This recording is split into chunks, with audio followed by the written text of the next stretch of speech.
नमस्कार, मैं हूँ रचना श्रीवास्तव। आप देख रहे हैं सी टाइम्स के हमारे इस सेगमेंट में आज हम आपकी मुलाकात करवाने जा रहे हैं नगर निगम अध्यक्ष श्री रिंकू विज जी से। सर, बहुत बहुत स्वागत है आपका हमारे स्टूडियो में। सबसे पहले मेरा आपसे सवाल ये रहेगा कि राजनीति में आप कब से सक्रिय हैं? मैं सबसे पहले सी टाइम्स के सभी दर्शकों को प्रणाम करूंगा। राजनीति में मुझे ध्यान है लगभग 1992 की बात होगी, 91-92 की। हमारे लाल कृष्ण आडवाणी जी की एक रथ यात्रा निकल रही थी जी प्रभु श्याम के मंदिर के लिए। जी। उनकी यात्रा से प्रभावित होके हम लोग पहले संघ में काम करते रहे, आरएसएस की शाखाओं में जाना और आरएसएस के काम करना। पर जब वो यात्रा निकली तो उसी समय से उससे प्रभावित होकर हम लोग राजनीति में एक बहुत बड़ा ग्रुप आया था हमारे साथियों का जी। हम सबने भारतीय जनता पार्टी की काम पहले से ही करते रहे संघ के होने के कारण जी। पर 92 में हमने 91-92 में काम करना चालू किया। तो सर, राजनीति ही क्यों? क्या आपका सपना था राजनीति में आना? नहीं, ऐसा कुछ नहीं था। समाज सेवा है, मतलब अंदर से समाज सेवा करना। अपना जीवन हमने समाज सेवा के लिए समर्पित किया हुआ है जी। और समाज सेवा राजनीति के माध्यम से करते हैं, ये आप कह सकते हो। जी। आपके अध्यक्ष बनने से लेकर अब तक नगर निगम में कार्यप्रणाली में क्या सुधार देखने में आए? काफी हद तक, मतलब पहले भी अच्छा काम हो रहा था पूर्व के महापौरों के द्वारा। हमारी माता जी सुशीला सिंह जी, हमारे सम्मानीय प्रभात साहू जी, स्वाति गोडबोली जी, आप लोगों के द्वारा इस नगर को कस्बे से निकाल के महानगर की तरफ ले जाने के लिए बहुत बड़ा योगदान है आप लोगों का। अब हम उसी दृष्टि में देखेंगे, आगे बढ़ रहे हैं और निगम में हर संभव काम करने की कोशिश करते हैं कि पहले से जितना अच्छा और कर सकें उस काम को और आगे बढ़ाने का प्रयास करते हैं। जी बिल्कुल। सर, विपक्ष बहुमत में है और सत्ता पक्ष अल्पमत में, तो सदन में आप कैसे संतुलन बना पाते हैं? मैं मेरे आराध्य श्रद्धेय मेरे गुरु जी, पूर्व विधानसभा अध्यक्ष स्वर्गीय दादाजी का शिष्य हूँ और उन्होंने मुझे बहुत सिखाया है। और सदन के अंदर बहुत बात ऐसी आती है जब आक्रामकता बढ़ती है, उसमें केवल उद्देश्य होता है कि सम्मानीय पार्षद के क्षेत्र का काम नहीं हो पा रहा। कहीं भी अगर आक्रोश बढ़ता है तो इस बात को लेकर बढ़ता है, तो आयुक्त महोदय से बोल के उनके काम को कराने का काम करना जिससे उस सम्मानीय पार्षद को संतुष्टि मिले। ऐसे उनके काम हो जाने से वो संतुष्ट होते हैं और हमारा काम अच्छे से आगे बढ़ जाता है। जी। सर, आने वाले विधानसभा चुनाव को लेकर पार्टी की क्या तैयारी है? हम लोग 24/7 365 दिन काम करने वाले लोग हैं। जी। आपने देखा होगा क्षेत्र में आप जिस तरफ भी जाएंगे केवल भारतीय जनता पार्टी का ही कार्यकर्ता सेवा में दिखता है।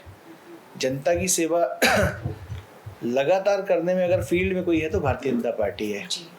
मैं अब जैसे चुनाव को 5-6 महीने बचे हैं तो उस दूसरे दल के लोग जो हैं वो इस समय सक्रिय होते हैं जब चुनाव को 4-5 महीने बचते हैं और आरोप लगाने के अलावा उनको पास कोई काम नहीं होता। आरोप लगाना ही उनका एक काम है, इसके अलावा वो जनता के बीच में जाके कुछ काम करते हो ऐसा उनको बताने लायक कुछ नहीं होता, तो वो केवल आरोप करते हैं। भारतीय जनता पार्टी का कार्यकर्ता लगातार जनता के बीच में रहता है और जनता के बीच में काम करता है। जी। सर, चुनाव के समय में मुख्यमंत्री जी लाडली बहना योजना लेकर आए हैं, तो ये क्या है, इसके बारे में कुछ बताइए। माननीय मुख्यमंत्री जी 2003 में मुख्यमंत्री बने थे जी। और 2004 में उन्होंने लाडली लक्ष्मी योजना लेके आई थी। उस समय कोई चुनाव नहीं थे दूर दूर तक जी। उनकी एक संवेदनशीलता है, माननीय मुख्यमंत्री जी के बहुत ही संवेदनशील व्यक्ति हैं। लाडली लक्ष्मी जब से अभी तक लगातार चल रही है और लाखों बेटियां हमारी इस समय लाडली लक्ष्मी हैं। महिलाओं को आत्मनिर्भर बनाने में, महिलाओं को सशक्त बनाने में, महिलाओं को किसी के आगे हाथ ना फैलाना पड़े, महिलाओं को जो आर्थिक तंगी होती है वो ना हो, महिलाओं को अपने घर में अच्छा राशन लाने के लिए, महिलाओं को अपने बच्चों को अच्छे स्कूल में शिक्षा दिलाने के लिए, इन सब उद्देश्यों को लेके माननीय मुख्यमंत्री जी की ये योजना है। मैं अभिनंदन करता हूँ आपके इस मंच के माध्यम से माननीय मुख्यमंत्री जी का, शिवराज सिंह चौहान जी का। उन्होंने एक अद्भुत योजना लेकर आई है और हम सभी सौभाग्यशाली हैं जी। 10 तारीख को माननीय मुख्यमंत्री जी इस योजना का शुभारंभ यहीं जबलपुर से करने वाले हैं, गैरिसन ग्राउंड से करने वाले हैं। शाम को 5:30-6 बजे के बीच में एक साथ पूरे मध्य प्रदेश में 1,40,00,000 बहनों के खाते में 1,000 रुपये ट्रांसफर करेंगे वो जी। निश्चित रूप से ये बहुत ही अच्छी योजना है और जबलपुर में इसका प्रारंभ हो रहा है। ये हम लोग के लिए गौरव की बात है। मैं एक बार पुनः माननीय मुख्यमंत्री जी की संवेदनाओं को देखते हुए उनका अभिनंदन करूंगा। ये आप देखेंगे विपक्ष के लोग उनकी कॉपी कर रहे हैं कि हम 1,500 रुपये देंगे नारी सम्मान जी। वो फॉर्म भरवा रहे हैं। मैं उनसे पूछना चाहता हूं कि आपको 15 महीने का मौका मिला था काम करने का, आपने माननीय मुख्यमंत्री शिवराज सिंह चौहान जी की जितनी योजनाएं थी सब बंद कर दी। उस समय आपने घोषणा करी थी, हमारे माननीय मुख्यमंत्री शिवराज सिंह चौहान जी 25,000 रुपये की राशि देते रहे कन्या विवाह में, आपने घोषणा करी थी 51,000 दोगे, वो 25,000 भी बंद कर दिया आपने। लाडली बहनाओं को सम्मेलन में बुला के विवाह कराया, वो आज तक लोग परेशान हो रहे हैं, उनको राशि नहीं मिली, लोगों ने कर्जा करके शादी करी कि शासन से हमको 51,000 रुपये मिलने वाला है जी। पर किसी को नहीं दिया उन्होंने। किसानों के लिए उन्होंने झूठे वादे करे कि ऋण माफ कर देंगे 2 लाख रुपए तक का। आज किसान अपने आप को ठगा हुआ महसूस कर रहा है, उसका ब्याज पे ब्याज बढ़ता गया। हम मैं माननीय मुख्यमंत्री शिवराज सिंह चौहान जी को धन्यवाद दूंगा कि उन्होंने अभी रिसेंटली पूरा ब्याज उनका माफ करने का काम किया है, ब्याज तक जो बढ़ गया था वो तक माफ करने का काम किया है। निश्चित रूप से संवेदनाओं से भरे हमारे माननीय मुख्यमंत्री शिवराज सिंह चौहान जी, और उन्हीं के द्वारा जितनी भी योजनाएं लाई जा रही है, अभी लगातार कितनी योजना लेकर आ रहे हैं वो प्रदेश में युवाओं के लिए जी, बुजुर्गों के लिए। आप कल्पना कर सकते हो कोई मुख्यमंत्री किसी राज्य का अपने प्रदेश के बुजुर्गों को प्लेन से तीर्थ यात्रा कराए, बिल्कुल ट्रेन से तीर्थ यात्रा कराए, वो अनेकों योजनाएं अद्भुत है हमारे मुख्यमंत्री जी। जी बिल्कुल। शहर और प्रदेश में बीजेपी की सरकार है, तो विपक्ष को लेकर कुछ खास टिप्पणी आपकी तरफ से? विपक्ष का काम मैंने भी आपको बताया, उनके पास आरोप लगाने के अलावा कुछ नहीं है। वो 4 साल तक सोते रहते हैं, चुनाव आता है चुनाव के समय पे वो बाहर निकलते हैं। मैं तो ये भी कहने में अतिशयोक्ति नहीं रखता कि जिस तरीके से बरसात में मेंढक बाहर निकल आते हैं, हमारे कुछ विपक्षी दलों के साथी चुनाव के समय 4-5 महीने पहले वो बाहर निकल आते हैं और उनके पास इसके अलावा कोई काम नहीं है। जी, जैसा कि हम जानते हैं सर कि 2015 से 20 तक आप पार्षद रहे हैं और अभी आप नगर निगम के अध्यक्ष पद पर हैं, तो क्या अंतर देखने में आता है? तो देखिए, मैं एक भारतीय जनता पार्टी का समर्पित कार्यकर्ता हूँ। जैसा अभी आप शुरू में पूछ रहे थे मुझसे, जी, मैंने 92 में शुरुआत करी। फिर मेरे पिता भी मतलब भारतीय जनता पार्टी के कार्यकर्ता थे और नगर के पदाधिकारी थे, वो काम करते रहे, उनके साथ हम लोग थे। हमारा एजुकेशन भी चलता रहा। एजुकेशन के बाद लगभग हम लोग 98 के चुनाव में एकदम एक्टिव हो गए थे। परम श्रद्धेय दादाजी के नेतृत्व में हम लोग को बहुत काम करने का मौका मिला। 2000 में मेरे पिता का निधन हुआ। उसके बाद दादा स्वर्गीय ईश्वरदास जी रोहानी, उन्होंने मुझे संबल प्रदान किया मेरे पिता के जाने के बाद, और मैं ना चाह के भी राजनीति में ना जाऊं, पर दादा के सेवा कार्यों को देखते हुए मैं बहुत प्रभावित था। उनके प्रति पीड़ित मानवता के लिए जो भाव मैंने देखे, कभी सुनता रहा मैं जरूर पंडित दीनदयाल उपाध्याय जी के एकात्म मानववाद के दर्शन के बारे में, पर मैंने वो कहीं देखा है तो साक्षात स्वर्गीय ईश्वरदास जी रोहानी पूर्व विधानसभा अध्यक्ष को काम करते पंडित दीनदयाल उपाध्याय जी के एकात्म मानववाद को आत्मसात करते हुए देखा। फिर उन्होंने मुझे आगे बढ़ाया। पहले मैं हमारे संगठन में युवा मोर्चा, फिर मंडल, फिर नगर, ऐसे ऐसे दायित्व रहते हैं। सर, सबसे पहले मैं लगभग 2000 में वार्ड का अध्यक्ष बना जी और उसके बाद नर्मदा मंडल में युवा मोर्चे में मुझे मंत्री का दायित्व दिया गया। जी एक लगभग 1.5 साल 2 साल के दायित्व थे सब। फिर यही दायित्व कैंट मंडल होता ना हमारा, कैंट मंडल में युवा मोर्चे में मंत्री का दायित्व दिया गया। 2004 के लगभग में युवा मोर्चे में मुझे महामंत्री का दायित्व दिया गया मंडल में, कैंट मंडल जी में। फिर 2006 में मुझे मेन मंडल में, मंडल बॉडी में मंत्री का दायित्व दिया गया। फिर 2008 में मुझे महामंत्री का दायित्व दिया गया मंडल में। फिर 2010 में दादा ने मुझे जेडीए में डायरेक्टर बनाया। तो उस समय ऐसा होता रहा कि जेडीए के किसी पोस्ट पे कोई व्यक्ति चला गया तो कहते रहे कि इनका फुल स्टॉप लग गया। पर दादा का आशीर्वाद था। हमारे उस समय गोविंद आर्य जी होते रहे संगठन मंत्री, उन्होंने मुझे मंडल का अध्यक्ष बनाया, कैंट मंडल का। 2012 के लगभग में मंडल का अध्यक्ष बना था और मैं मंडल अध्यक्ष रहते रहते ही 2015 में मैंने अपना पहला चुनाव लड़ा। हालांकि मुझे 2004 में भी दादा ने बोला था चुनाव लड़ने के लिए, पर मेरे पिता का निधन हुआ था 2000 में। माताजी डिप्रेशन में थी, बच्चे मेरे छोटे थे, तो घर में ऐसी स्थिति नहीं बनी। महिला सीट हुई थी सामान्य, तो हम 2004 में चुनाव नहीं लड़े। पहला चुनाव मैंने 2015 में लड़ा। मैं सौभाग्यशाली था। 2015 का जो चुनाव है उसमें जबलपुर शहर के 79 वार्डों में सबसे अधिक वोट मुझे प्राप्त हुए थे। ये मेरे लिए प्लेजर था। और उस समय मैं 2700 वोट से चुनाव जीता था और मुझे लगभग 5600 वोट प्राप्त हुए थे।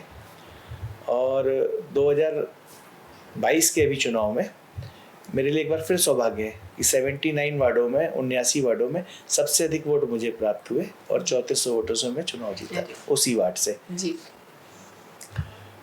अब आप पूछ रहे हो, आप पार्षद थे और अभी अध्यक्ष हो, तो उसमें दोनों में क्या अंतर है?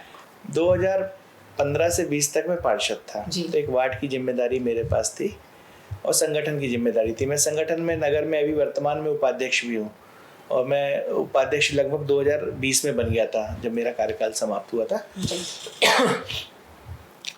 2015 से 20 में मैं पार्षद रहा। उस समय मेरे पास जिम्मेदारी मेरे वार्ड की थी। वार्ड की जिम्मेदारी लगातार अच्छे से निर्वहन करी मैंने। जितने बड़े काम हो सकते रहे वार्ड में करवाए। माननीय सांसद जी के माध्यम से, माननीय हमारे विधायक अशोक रोहानी जी के माध्यम से। मेरे लिए गौरव ये है, मैं अपने आप को प्राउड इसलिए फील करता हूँ कि मैं अपने नेतृत्व को जो भी काम बोलता हूँ, अशोक भैया से जो भी काम बोलता हूँ, वो मना करते ही नहीं है। ये मेरे लिए प्लेजर है और मैं जनता के ही काम बोलता हूँ, कोई दूसरे काम नहीं, केवल जनता के काम, विकास के काम।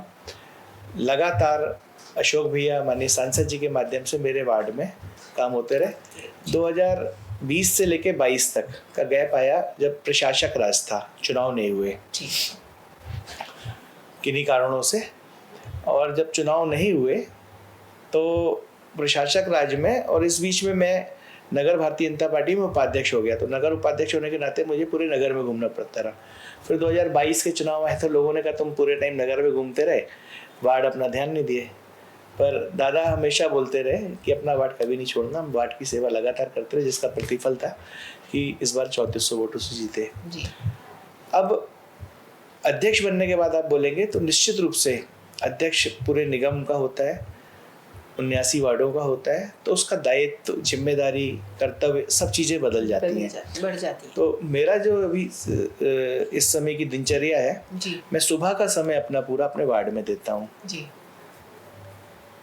10 बजे से 11:30 12 बजे तक अपने कार्यालय में देता हूँ और फिर मैं नगर निगम आता हूँ। माननीय विधायक जी के पास अपने वार्ड के काम लेके जाता हूँ और नगर निगम के विभिन्न वार्डों में भूमि पूजन, लोकार्पण, अलग अलग कार्यक्रम होते हैं। सम्मानीय पार्षद जन बुलाते हैं, उनके कुछ दिक्कतें होती हैं, वो सब करते हैं। शाम को 4 से लेकर 6 बजे तक निगम कार्यालय में रहते हैं। 4 से 6, 3 से 6, 4 से 7, 8। तो आनंद आ रहा है दायित्व निभाने में। जनता ने, संगठन ने, हमारे पूरे संगठन ने मुझको जो दायित्व दिया है सोच समझ के दिया होगा, तो मैं अपना 100% देने की कोशिश करता हूँ मेरे वार्ड में भी और जबलपुर की जनता के लिए भी। बिल्कुल। सर, नगर निगम कर्मचारियों की अभी काफ़ी समस्याएं सुनने में आई, तो इनको लेकर आप क्या सोचते हैं और उनके निराकरण के लिए क्या करें? नगर निगम के कर्मचारियों के लिए कोई भी विषय मेरे पास आता है सदन के लिए, जी। मैं अपने अधिकार का उपयोग करते हुए पूर्व प्रत्याशा में उसी दिन उस फाइल पे साइन करके माननीय आयुक्त महोदय के पास भेज देता हूँ। जी। सदन में जो काम हमारे अधिकारी कर्मचारी साथियों के लिए MIC से पास होके जब आता है और सदन 2 महीने बाद लग रही है, 1 महीने बाद लग रही है, 1.5 महीने बाद लग रही है, मैं उसका बिल्कुल भी समय नहीं खराब होने देता हूँ। उसी समय साइन करता हूँ, आयुक्त महोदय को भेज देता हूँ। माननीय पार्षदों से चर्चा करने के उपरांत सभी को बता के कि ये भैया मैं पूर्व प्रत्याशा में कर रहा हूँ, अधिकारी कर्मचारियों का मामला है, और फिर हमारे साथ ही सदन में उसकी स्वीकृति बाद में दे भी देते हैं। जी।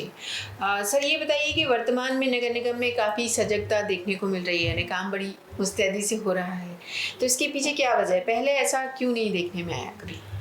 देखिए, आज की परिदृश्य में आप देखेंगे जबलपुर में चारों तरफ काम चल रहे हैं। बिल्कुल। हमारे लोकप्रिय सांसद माननीय राकेश सिंह जी के द्वारा एक मध्य प्रदेश का सबसे बड़ा फ्लाईओवर हमारे जबलपुर में बनाया जा रहा है। जब इतनी बड़े काम हमारे शहर में चल रहे हो, स्मार्ट सिटी के माध्यम से 1000 करोड़ से अधिक के काम केंद्र सरकार के द्वारा हो रहे हैं। जी। तो जो काम अगर पिछले हमारे महापौरों ने चालू किए थे, माननीय सांसद जी ने ये जो फ्लाईओवर का काम चालू किया था, तो अगर हम अपने दृष्टि से कसावट नहीं लाएंगे निगम में, जी। निगम के अधिकारियों में, तो उन कामों में वो काम प्रभावित हो सकते हैं। तो जैसे जब फ्लाईओवर का काम चल रहा था, लोगों को बहुत असुविधा हुई, आपने देखा होगा। पर आज जब वो उसका स्वरूप सामने आ रहा है बन के, जी। आप देख रहे होंगे कितना शानदार स्वरूप आ रहा है उसका बन के। अब हमारा नेतृत्व हमसे काम कराता है। माननीय सांसद जी ने माननीय मोदी जी से प्रभावित होकर अभी 2 बावलियों को अपने हाथ में लिया। आप कल्पना नहीं कर सकते, उस बावली में हम लोगों ने सुबह माननीय सांसद जी के साथ सुबह 10:30 बजे से लेके शाम के 5 बजे तक कार सेवा करी, पूरे भारतीय जनता पार्टी के कार्यकर्ताओं ने। और जब उसका स्वरूप निखर कर बाहर आया, आप बिलीव नहीं कर सकते कि कितना आत्मसंतोष अपने आप में खुद में मिला कि हम लोगों ने कितना अच्छा काम किया। और आपको मैं बताऊंगा, आपको भी जाके देखना चाहिए। उस समय का आर्किटेक्ट आज से 500 साल पहले बनी होगी, 600 साल पहले बनी होगी, उस समय का आर्किटेक्ट कितना अच्छा था, कितनी अच्छा ड्राइंग और कितना मजबूत उन्होंने बनाया हुआ है। हमने तो उनका वो बनाया हुआ भी देखा है, और अभी 5-10 साल पहले, 4 साल पहले, 5 साल पहले उसमें जो रिपेयरिंग हुई है उसको भी देखा है। वो रिपेयरिंग खराब हो गई है, पर वो जैसा का जैसा है। जी बिल्कुल। बहुत बहुत शुक्रिया सर आपका हमारे स्टूडियो में आने के लिए और हमसे इस तरह खुलकर बात करने के लिए।